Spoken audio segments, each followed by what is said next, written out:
Eto na nga po, hidden secret ng Davao, abay mukhang nare-reveal na po unti-unti. Actually, dati pa to pero paisa-isa lang. Pero ito, grabe na tong balitang to, mga minamahal. O, basahin natin. 61 wanted person sa Davao City, arestado. Yan ba yung sinasabing safe place daw? Ang Davao? Meron bang safe na yung Davao ay talagang paboritong taguan ng mga fugitive? Yun ba yung safe? Yan ba yung safe na yung mga nagtatrabaho sa Pogo na wanted dyan sa Davao natatagpuan? Yan ba yung safe? Yung mga drug lords dyan tumatakas, yan ba yung safe? Anyway, ano ba yung mga kaso nila? Naaresto ng Santa Ana Police sa Davao City ang 30 wanted persons at 31 most wanted individuals sa isinagawang manhunt operation. So, naharap ang mga suspect sa iba't ibang kaso, gaya ng homicide, rape, physical injuries, estafa, theft, at mga kasong may kinalaman sa illegal na droga. Aray mo. So, yan po yung ulat ng DZRH News, 'di ba? Talagang grabe yung mga kababalaghan, no? Mga minamahal. Hindi lang to basta-bastang simpleng kaso.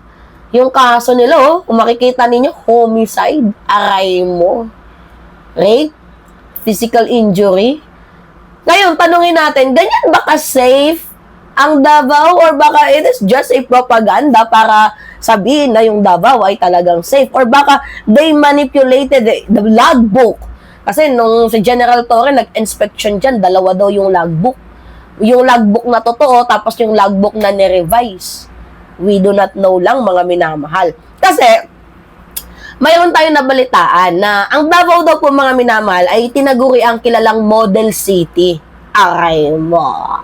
Meron bang model city na madaming mga nagtatagong fugitive? So ngayon, model city siya. Bakit model city? Kasi pagdating daw po sa peace and order, sa mga ganyang kalakaran, ganyang klaseng action, abay, di daw po nagpapakubli ang Davao sa paghahanap daw ng batas. Kaya daw safe ang Davao. Aray mo.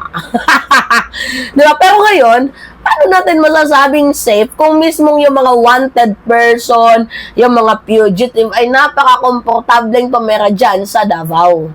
Kasi kung iisipin nyo 61, oo, ang nahuli. Hindi basta-bastang numero yun kung mga kriminal, sobrang dami. So, paano pa kaya? Kunyari, safe daw ang Davao. What if sa ibang place na mga hindi safe? Gaano na lang kaya karami yung mga criminal doon? Or di kaya, what if yung sinasabi nilang safe place daw is yun talaga yung may mga criminal? Kaya mga kababayan, you know what? Yung salitang safe na yan, I think it is just an propaganda. 'Di ba? Para sabihin na, oy, yung Davao, oy, itong ganitong klaseng lugar, ay safe tayo. 'Di ba? Baka posibleng ganon. Pero kung titingnan ninyo, dark pa sa dark. 'Di ba, mga minamahal? Yung sasabihin nila na safe, pero pag sinilip mo ng malapitan, ibang kwento pala itong atake nila. Yan ba yung safe? May rapist? Safe ba yun? May mga drug lord, estafador, may mga murderer? Yan ba yung safe? Kasi as far as I know, mga minamahal, kapag sinabing safe, 'di ba, is yung walang krimen. Meron mang krimen pero mangilan-ngilan lang. 'Di ba? Hindi yung tipo na tawag dito, halos araw-araw na lang, buwan-buwan, meron tayong nababalitaan, may fugitive na nahuli, merong mga official na nagdodroga, 'di ba? Involved sa 'di ba, mga minamahal? Did you really get the point? Kasi kapag safe, okay, may mababalitaan tayo, pero hindi yung ganyan ka-intense na krimen. Diba? Nakakaloka. Mukhang paurong ata yung ibig sabihin nila ng safe, mga minamahal. Sige nga, tanong ko sa inyo, naniniwala ba ka talaga kayo na safe yung Davao? Sige nga, sino yung mga naniniwala na safe yung Davao? Uy, ako hindi. Paano maniniwalang safe? Eh, kung sila nga mismo, merong laboratory dyan, di ba? Uy, wala tayong minention, bato-bato sa langit, matamahan ka sana.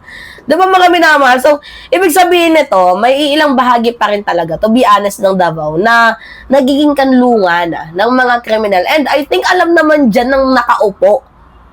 Protektado nga lang talaga. Di ba? Mukhang pinoprotektahan lang talaga. Eh ngayon, sa government ni PBBM, hindi pwede yan. Diba? Baka na naman sasabihin, hindi, tanim lang yan ng mga polis, hindi, ganito, ganyan, para sirain lang kami. Hindi po intensyon ng ating presidente na siraan kayo, to be honest. Hindi po yan magagawa ng ating presidente. Ang ginagawa ng ating presidente is yung magkaroon ng accountability, ng transparency, ng pagiging safe, ang ating mga kapwa Pilipino. Kasi may mga tao dyan na hindi mahuli-huli kasi untouchable. Bakit sila untouchable? Kasi confident nga. Bakit nga naman sila confident? Kasi protektado. Diba? Kaya nga sabi ko sa inyo mga kababayan, minsan kung sino pa yung nagsasabi na uy, ako, ganito, ako, ganyan. Sila pa yung may mga bahong tinatago. Parehas na lamang nito. Uy, safe ang Davao. O yung Davao may record na ganito. Safe place. Pero sila din pala yung merong tinatagong hidden secret, hidden issue. 'Di ba mga minamahal? Hindi naman natin sa nilalahat ha. Kasi marami naman talagang kahit papaano madaming matino dyan sa Davao. At kahit papaano may mga matinong area din dyan sa Davao. Hindi lang talaga lubos nating maisip na may mga iilan pa dyang lugar sa Davao na talagang maituturing natin na dyan nagtatago yung mga fugitive, yung mga tawag dito, yung mga taong walang kinakatakutan sa batas kasi confident nga sila kasi may backer eh. 'Di ba? Kaya kailangan nating pag-isipan 'to, mga minamahal. 'Di ba? Kung hindi mahuhuli yung mga big criminal diyan, ibig sabihin, mga minamahal, meron pumoprotekta. At kung hindi man sila nahuhuli, sino yung mga dumidefend, mga tawag dito, nagtatago, sino yung mga pumoprotekta sa kanila? Diba? Yan, tanong lang yan, mga minamahal. Kasi kung hindi sila nahuli, ibig sabihin may dahilan. At saka, bakit Davao yung lagi nilang pinupuntahan? Ano yung reason? Bakit yung Davao? Diba? Uy, nagtatanong lang tayo na dapat talagang sagutin yan ng lungsod. Ipakita nila sa mamamayang Pilipino na safe sila kahit may balitang ganito. Diba, mga minamahal? Alright! First time to sa history. Safe place daw pero ang daming kriminal. Alright, sige. Anyway, mga minamahal yun po. Yeah. It's me again, Alicia nyo. Nagbabalik muli para sa ating panibagong video. Maraming salamat at ingat, mga kababayan.